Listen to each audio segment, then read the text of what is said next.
Sinubok ng tadhana ang tatag at tibay ng pagsasama ng kanyang pamilya sa ilalim ng bubong ng tahanan na ito. Bumangon siya kasama ang kanyang angkan. Matapang nilang hinarap ang isang panibagong buhay. Ngayong gabi, samahan niyo po akong mas kilalanin ang tinaguriang Centennial Speaker na mahigit 30 taong naglingkod sa ating bansa. Si former House Speaker Jose de Venecia Jr. dito sa Powerhouse. Ako po si Mel Tiangco.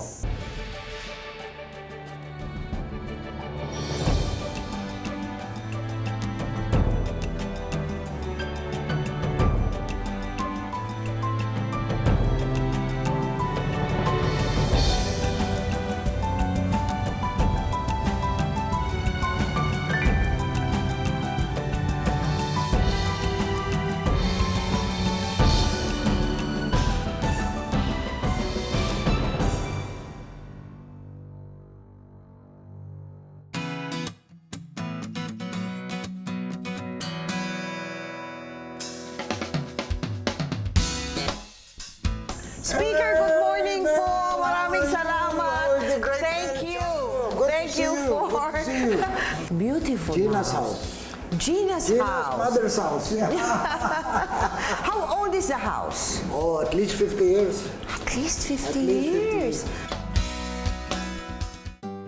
Matapos ang sunog noong December 2004 na kumitil sa buhay ng bunsong anak ni former Speaker de Venecia, lumipat na sa bahay na ito ang buong mag-anak para makalimot sa sinapit na trahedya. And this is your receiving room. Yes. Okay. This is the two of you. Beautiful. Ilang taon po kayo niyan when you did this? This is about 10 years ago. 10 years ago. 10 years ago pa lang.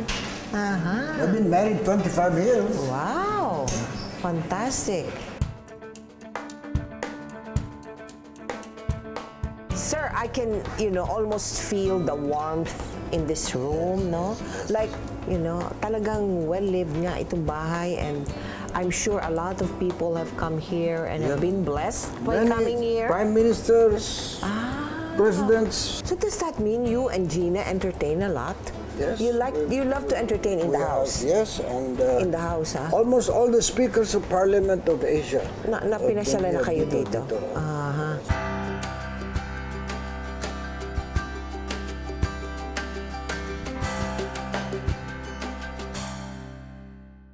Sir, I see a kimono there. Ano ho yun? Kimono is, I think it's a gift from one of the political leaders in China, I forgot. This It's a one is from Chinese, China, from Beijing, and this one is from the Chinese ambassador. So many of the pieces here, no, ay galing po regalo from your travels. Yes, from my Ay, travels, from your yes. travels.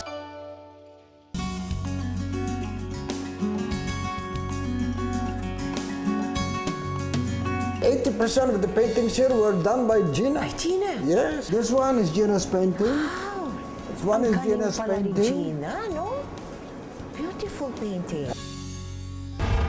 Kwarto ni Ipe. Kwarto ni Ipe. Mahigit 6 na taon na ang nakalilipas nang masunog ang dating bahay sa Dasmariñas Village. Hindi pa rin daw nalilimutan ng dating House Speaker ang malagim na sinapit ng bunsong anak na si JC. You see, our house is plenty of butterflies because that Because is the that is spirit Casey. of my That's my the spirit daughter of your Casey. daughter. How did that change you?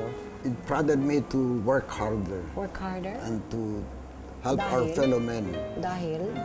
Dahil that's the only thing that I can do for my daughter. She's gone. But she has encouraged my wife. I put up a burn unit division in the PGH for fire victims. And then I distributed yung modern firefighting equipment for some of the fire departments in Luzon, Visayas, and Mindanao. And but the most important thing is that I have the Jose de Venecia scholarship program. But was it difficult to get over that? Very difficult. Up to now, we're still grieving. Up to now. Really? It's so difficult. So difficult. Humigit kumulang 3,000 square meters ang loteng kinatatayuan ng tahanan ng mga de Venecia. Bukod sa mismong bahay, narito rin ang kanyang opisina, kasama ang halos 30 helpers at office staff.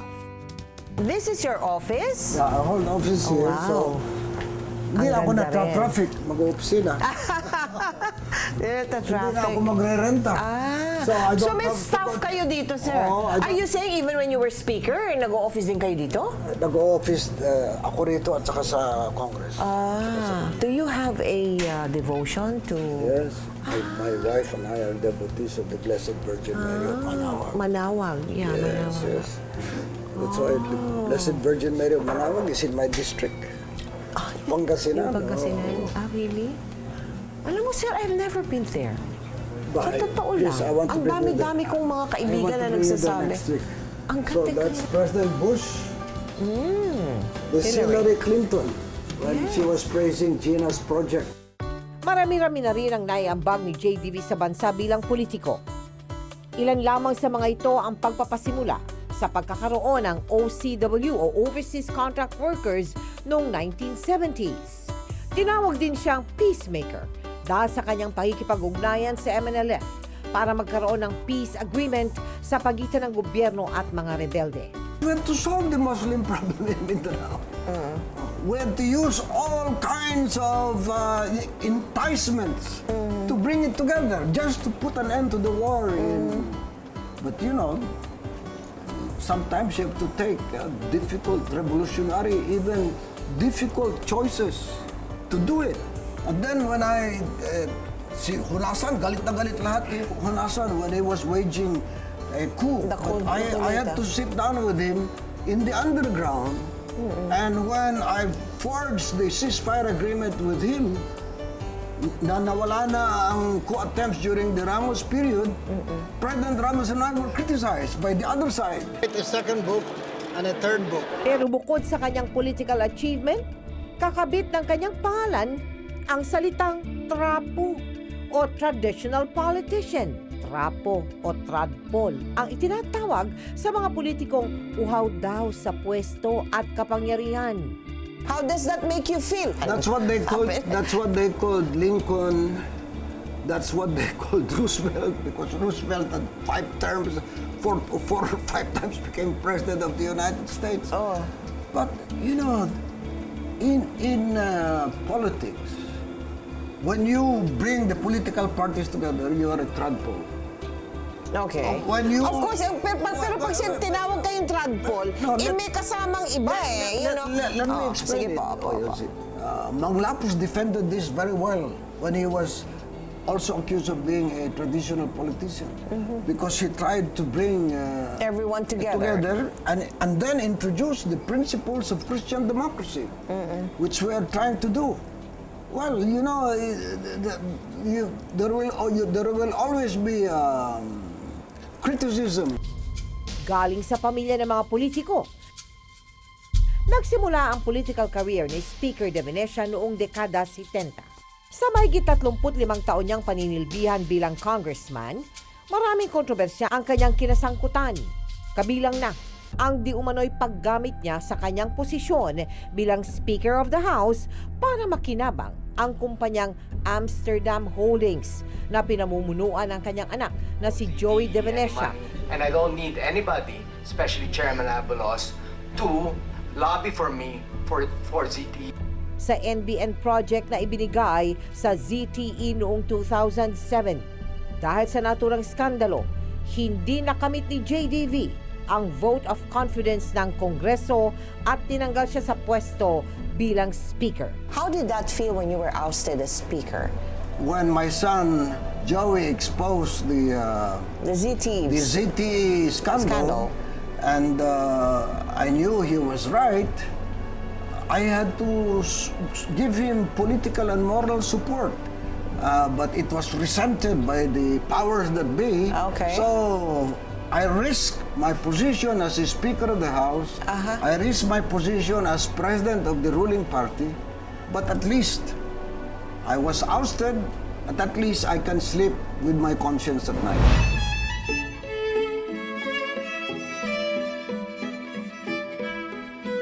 Wow!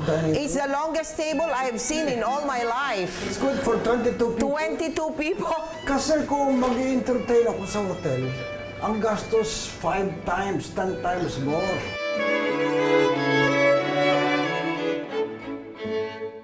What do you like to do in your spare time? I do a lot of reading. I go fishing. And then I go fish farming. And then I have to write my speeches. Takes me such a long time. At here I eat the Filipino food, and then because I like to cook. I will show like to I will show you cook? how I will cook.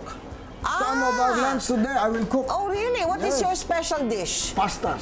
Pastas. Because I live in Italy for a couple of months. Oh, really? And because my name is Venezia, de Venezia.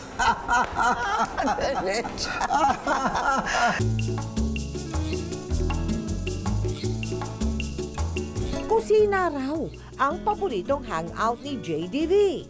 At hindi nakapagtataka ang libangan niyang pagluluto. Totoo, marunong siya maghawak ng sandok, oh.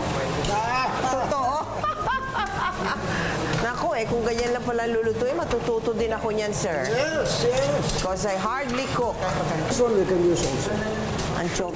Bagong, sir. But May I'm sauce. trying to develop this because para namang mayroong role Oh, ang Pinoy ating- naman yan, Pinoy, no? Parang may role naman ang- Anchovy sauce.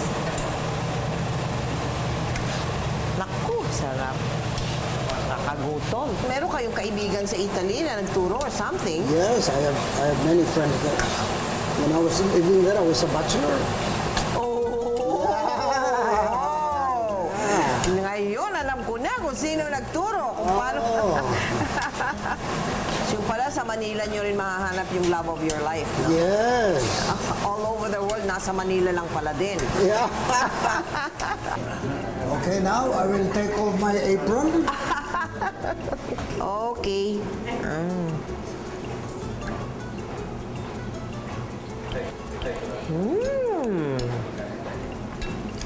Masarap pala yung bagoong. Pero saan ang dami ng olive oil na yun, ha? Nakita But ko you have yun, to ha? put Dami.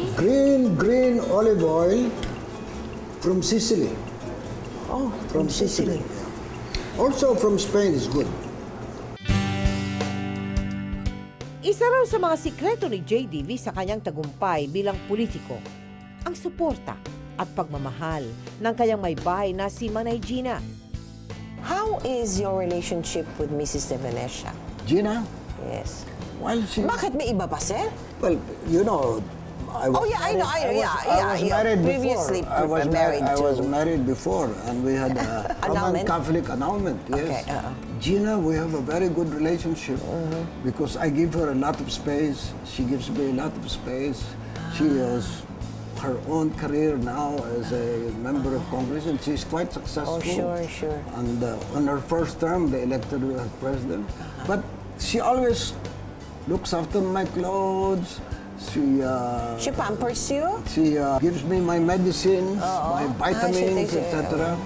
She takes good care of you. And then she calls every day. Every day to see how you are. Yes. I like that. And I do the same. I call her from wherever I am. How do you deal with her when bad mood? Well, we patch up immediately. That's the Peacemaker, That's the peacemaking. Peacemaker, ha? Conflict resolution, conflict prevention, peacemaking. What do you do when she gets jealous? Huh? When she Wala gets na jealous kasi, of you? wala. No, during those I am times. now 74 years old. Wala Also, na tayo. ganun ba yun, sir? Kami ngayon, patingin-tingin lang kami ngayon. Ganun ba yun? Baliktarin ko yung tanong. Oh, yeah. Were you ever jealous of Gina? Was there ever Never, a time? never. She's much younger than you. If you don't have confidence in your wife, then you are in trouble. That's why I'm saying to your TV listeners, to your famous program, wag tama na yung one, you have work with each other, love each other, but the most important, be friends with each other, and most important of all, have mutual respect.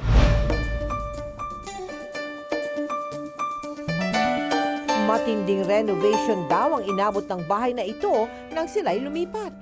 Pero hindi maikakaila ang karangyaan at kagandahan ng kanilang tahanan. Can I ask this question? Why are you rich? Well, as I told you, I was a businessman for a long time. When I was 18, 19, I used to own Radio Philippines Network, RPN, KBS. Ay, ganun That ba? was 40 years ago, 45 years ago. And then matagal na yun I sold it. But, well, you know, and then secondly, I was doing business. I was the pioneer in the Middle East and North Africa, remember? Hanggang ngayon ba? Hindi na. Because in 1987, when I became speaker, I gave up all my business. Oh, yun na nga. Active Paano business. na yun? Paano? Again, kumikita ako from my rentals, Your from my investments. Sabi kasi, yung land oil ninyo left a lot of debt. In Iraq, because inabutan kami ng gera. The Gulf War. Sa Iraq, and 5,000 of our employees were trapped in Iraq. We were in Basra, and the Iranian artillery were shelling us. So, where is that? Where is that controversy coming from? Bakit sinasabing ang Because laki hindi daw ng namin, utang? paano?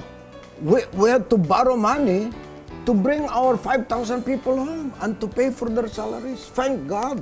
After 5 years of fighting with the insurance companies, we won, and we were able to pay each and every one of our 5,000 workers in Iraq who were not paid, and in Saudi Arabia were not paid. So, alam mo nung panahon na yun, I almost committed suicide. Kasi wala akong maibayad eh. Wala akong maibayad sa mga workers. Do you still foresee, or would you still like to take on that very big responsibility for our country? I think we should leave that now, Mel, to the younger people, no? I ran for president in 1998. Yes. Out of 10, I came out number 2 to Arab Strada, who was very popular. Yeah. That's it. No more. it. Ayaw na ninyo. That's it. That's it? That's it. I just... Ayaw na ninyo talaga. Ngayon ay simpleng namumuhay bilang ordinaryong mamamayan si JDV, pero abala pa rin siya sa iba't ibang proyektong naglilingkod sa bayan. Outside all of this Outside politika, outside yan, no? What makes you happy? I'm problem solving, Okay. and when I'm doing peacemaking, Okay. whether You like that? at home, Or abroad? Or anywhere in the anywhere. world? Blessed are the peacemakers, for they are the sons of God. Nais ni former Speaker Jose de Venecia na siya ay makilala at maalala bilang isang peacemaker. Isang prinsipyong sinusunod niya hindi lamang sa politika, kundi maging sa loob ng kanyang tahanan. Hanggang sa susunod na Lunes, samahan niyo po akong pasukin ang bahay at buhay ng mga taong nabibilang sa Powerhouse. Ako po si Mel Tiangco.